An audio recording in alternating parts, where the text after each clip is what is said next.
All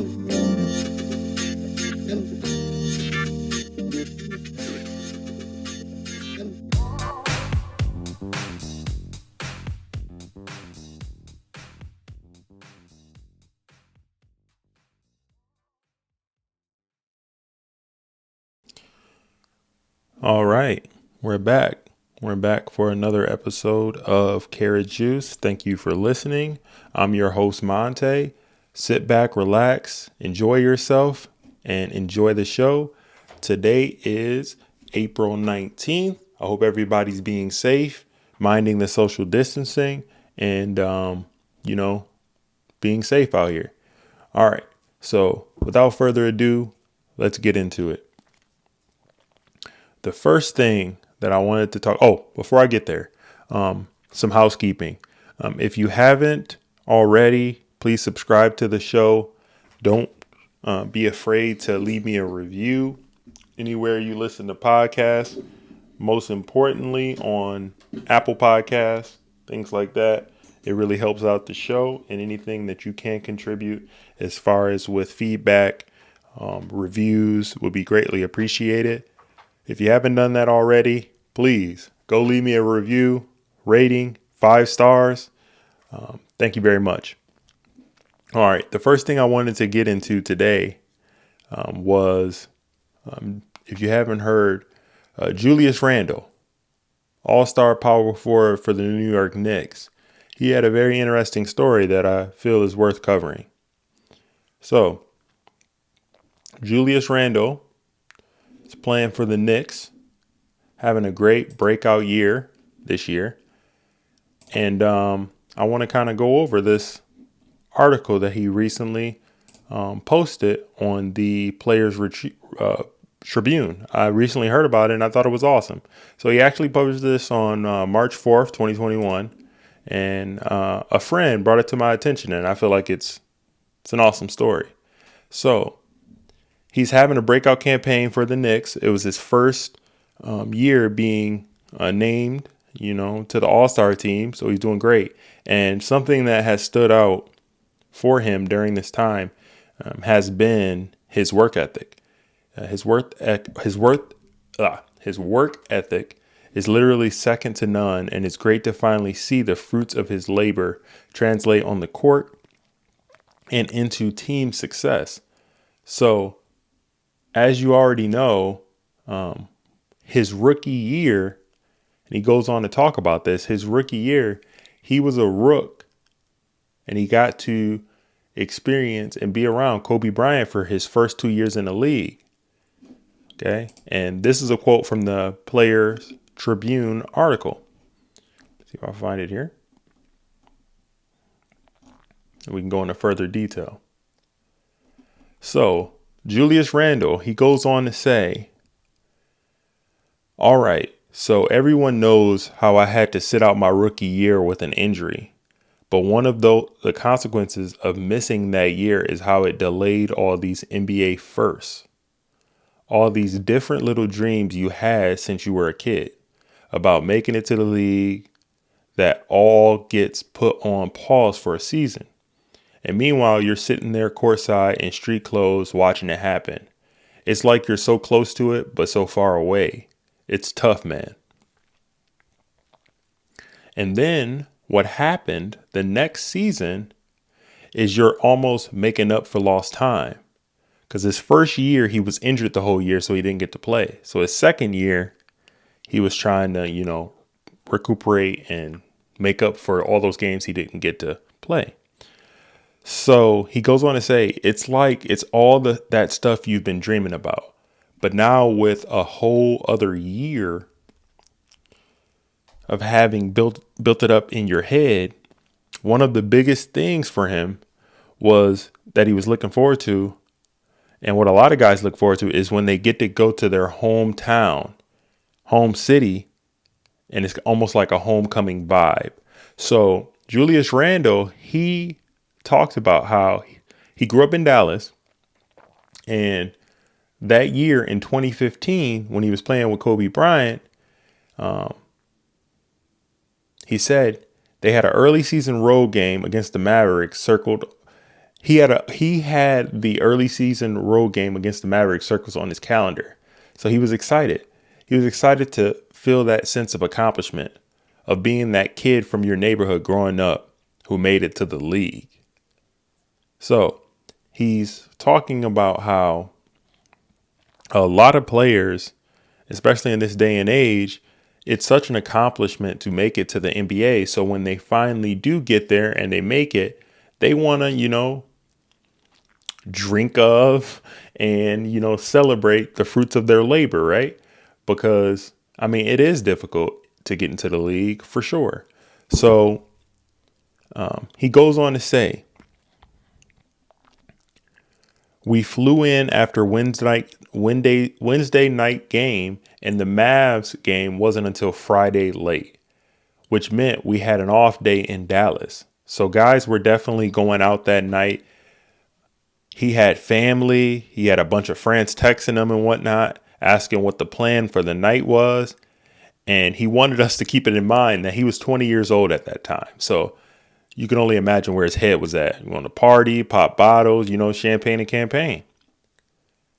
So he says he gets off the plane. They ride to the hotel and wow, he says, I will never forget this. We're coming up on the hotel in Dallas and Kobe turns to Julius and says, Julius, what you about to do? Julius responds, I'm about to see my family, chill with some friends, have a night. Kobe cuts him off and says, nah, we're going to the gym. Julius says, bro, I mean, that right there, it's just the power of Kobe. If anyone else in the world has said that to me, Julius says, in that moment, I might have hit him with an eye roll and went on with my business. But when Mamba is telling you that it's a change of plans and you're coming with him to the gym tonight, you don't ask questions. You just do as you're told. So this source material, I want to say, is courtesy of the Players Tribune. Kudos to the Players Tribune. That's the source. All right, let's keep going because this story gets really good. I want you guys to really feel this. So Kobe, of course, knew where in the hometown the gym was. And Julius said, of course he knew. But that wasn't him being a bad dude or anything, Julius says. It was more like it was him trying to use the situation to teach me a lesson. The lesson being, to get to the next level in this league, you can't be putting in that next level of work only some of the time. Has to be all of the time. No such thing as sacrifice without sacrifice.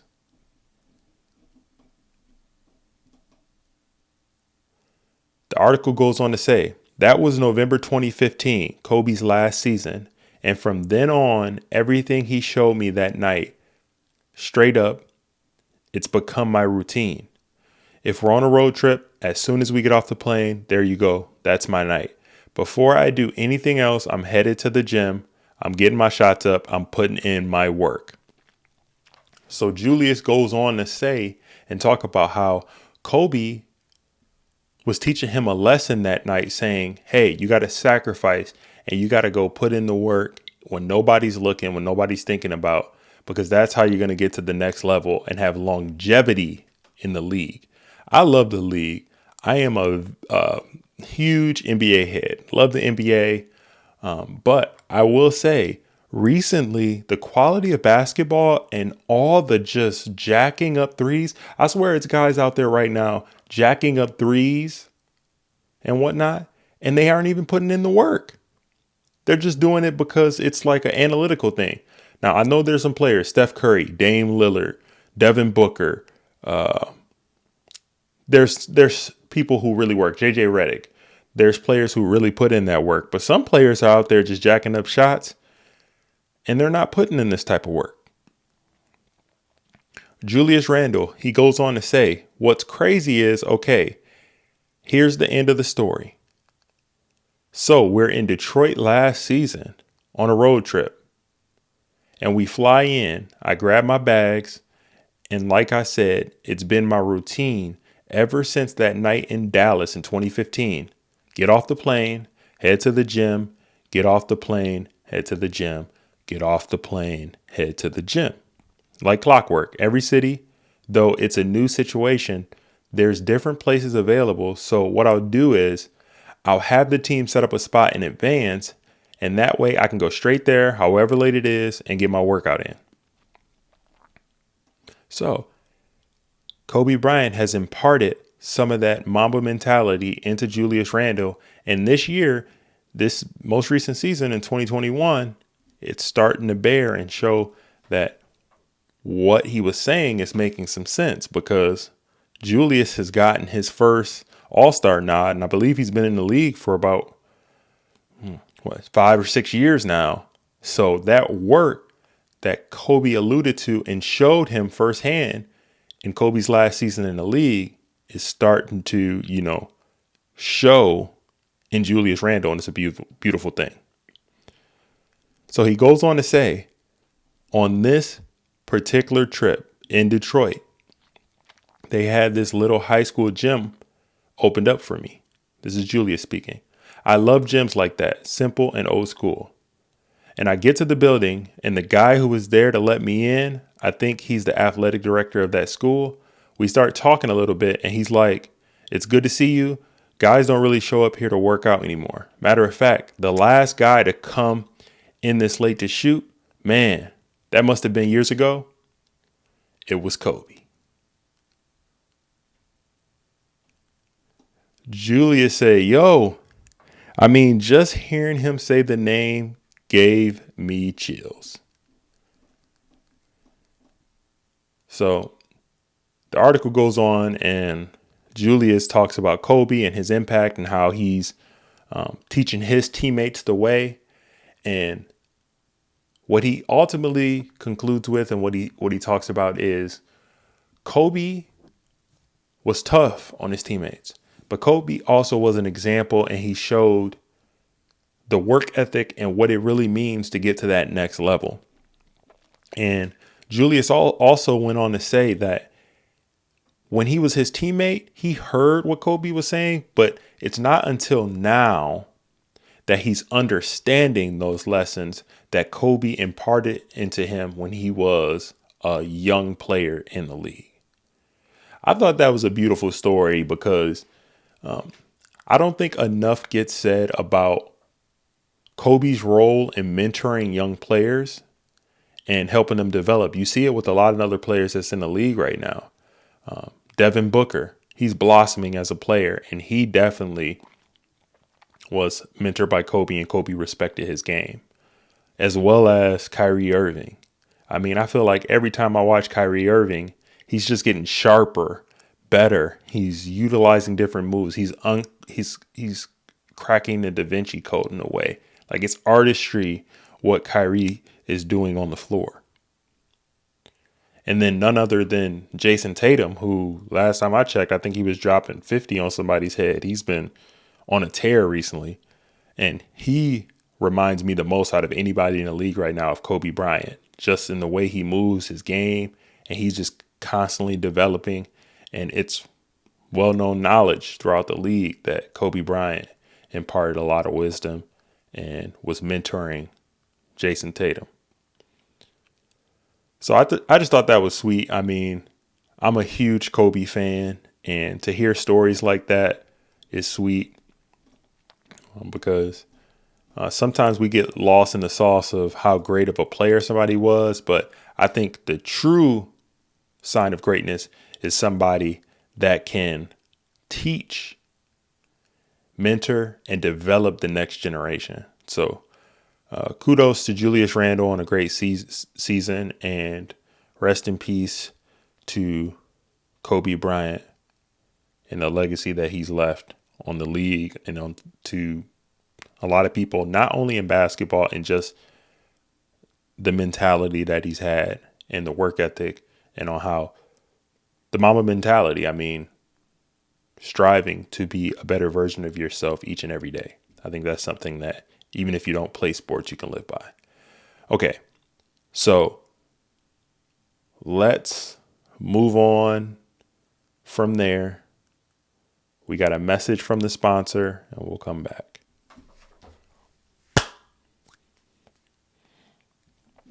All right.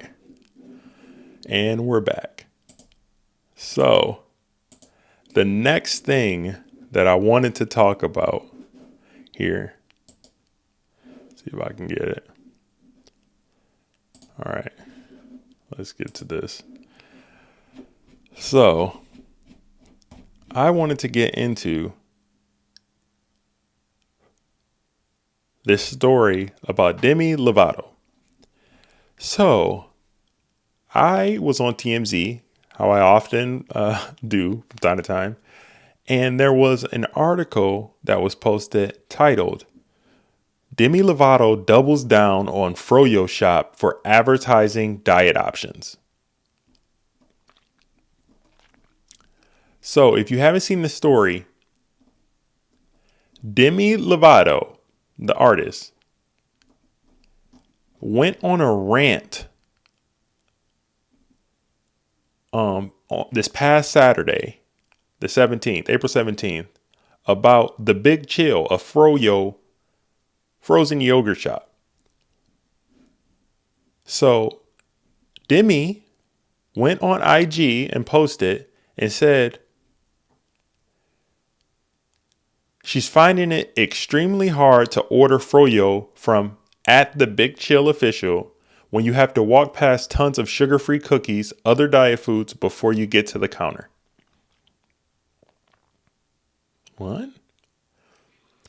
Demi went on to tell them to do better and hashtags her gripe with diet culture vultures. If you're confused about what the heck she's upset about, you are not alone, is what the article pretty much said. So I'm sorry. How does somebody giving you a healthy food option result in somebody doing you harm in any way? To me, that feels like that would be the opposite. I'm saying, hey, this is something that you can do, you could eat to be better. You don't have to take it. But I mean, I'm confused, y'all. I don't know if it's just me, but goodness. So Demi goes on to elaborate her comment. She says she's going to use that hashtag to call out harmful messaging from brands that she believes perpetuate a society that enables and also praises disordered eating.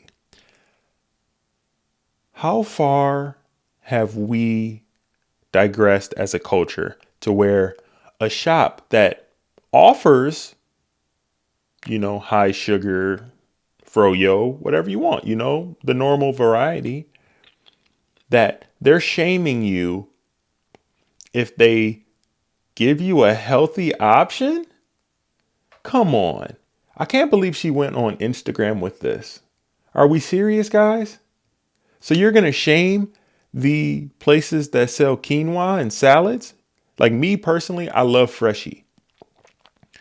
I like to get salads. I like to get smoothies during the week for my lunches, eat healthy in between when I'm doing my workouts. I also love a burger. I also love barbecue. I feel like moderation is key. I didn't know that we were going to get to a point in our culture where somebody would literally say they're feeling shamed by healthful options, healthy food options. So apparently,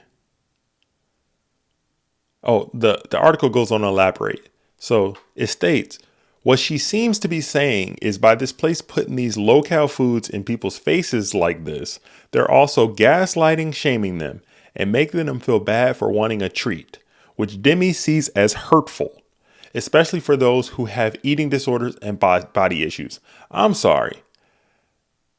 That's just bullcrap. If you are suffering with the eating disorder and body issues, Healthy food is the least of your issues.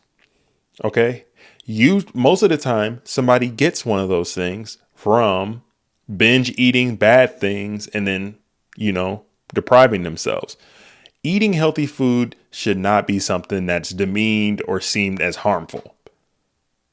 Okay. Part of the reason why you have body issues in the first place is because you probably are not eating enough healthy foods.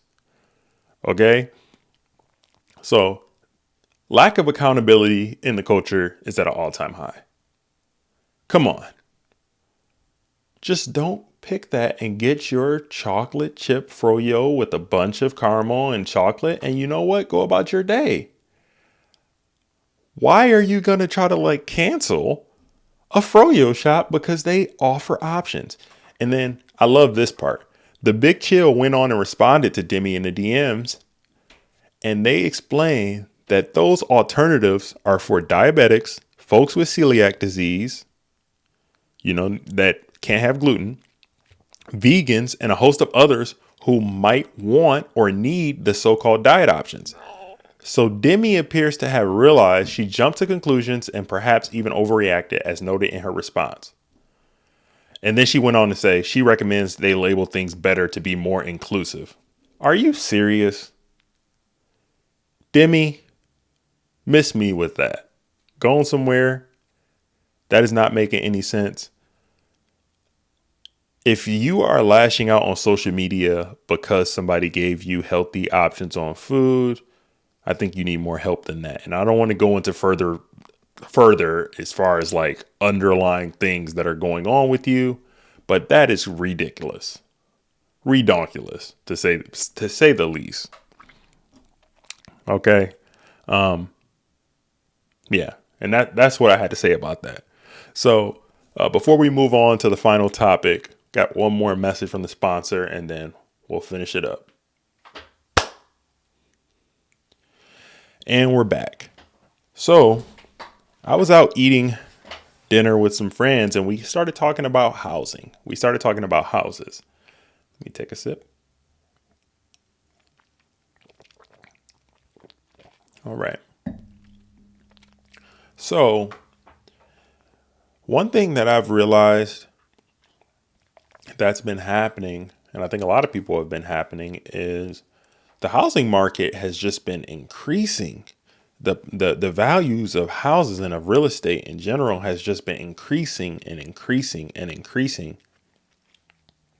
And my thought process was, and still is to this day, it's just at some point, it just makes sense that this stuff is going to come crashing down, right? Maybe not like a full collapse, but there's no way that the prices can continue to rise and rise with no consequence, right? So I'm in a holding pattern right now. I don't want to buy anything at this moment because it just seems like the prices are redonkulous. I mean, I'm seeing things on Zillow. I'm seeing houses that sold for $150,000, 6 or 7 years ago on the market for 260, 270. I mean, I don't care how great your renovation is. Do you think that value is proper? Do you think it's a wise decision to buy something at that time? So we got into a discussion about that. And then I came across this article by Forbes. And the title of the article is Housing Market is Overheating. Is there a bubble? So here we go. It's by Forbes. So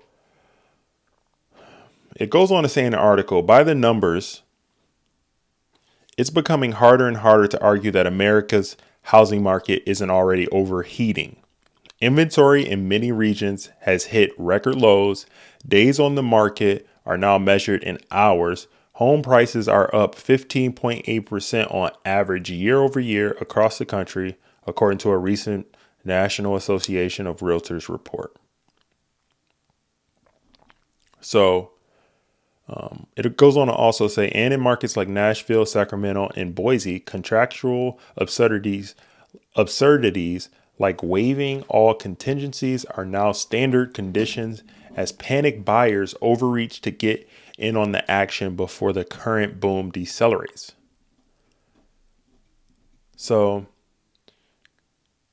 there's some signs here that there's gonna be a, balancing out of this current trend, because the way I'm thinking about it, there's no way that the incomes of people that are searching for houses and are trying to buy is growing at the rate, especially during the pandemic, at the rate that the values of these houses are going up. Like the way I think about it is just like, at some point, the prices of these houses is going to get to a rate where people can't afford them. And not to even be sacrilegious as well, all of the people who have had the moratorium for the rents, the price of the rent and all that, those are all ending. So people's are going to have to start paying their rent. I can see a lot of vacancies in the near future for sure, with people who have been kind of skating by, not paying their rent, playing the system. So I believe there's going to be a lot of things happening in the next 6 months that are going to balance this current predicament that we're in. So the article also goes on to state, well, is this considered a bubble like the 2008, market mortgage crash, when they were giving loans out to everybody like hotcakes, and you've seen what happened with that situation. Great movie about that you probably should check out, The Big Short. If you haven't watched it already, it goes into further detail about what happened with the mortgage crisis. Really well done. You should check that out.